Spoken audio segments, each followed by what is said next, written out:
Life's already complicated enough. Your soup doesn't have to be. Let's start off with the basic tomato soup.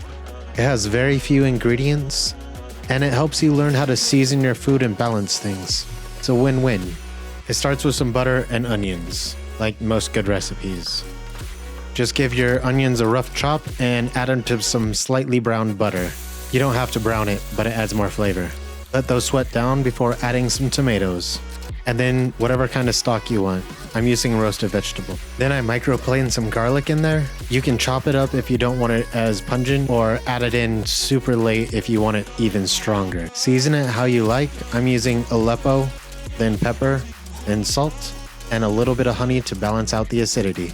Bring it to a boil and then reduce that to a simmer and simmer for about 30 minutes. The simmering will deepen the flavor and bring everything together.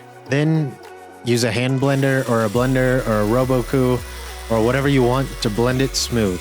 I should have used a blender, it's easier. Taste for seasoning. Make sure it's okay and balanced. Salt, acid, all that good stuff. The cool thing about this recipe is it's just a base. You can top it with whatever you want. You can change the ingredients. You can add more herbs. You can add cream. Whatever you want to do, just make it yours. I like chili crisp and sourdough bread, so that's what I used. But at the end of the day, it's going in your mouth, not mine. So make it how you want.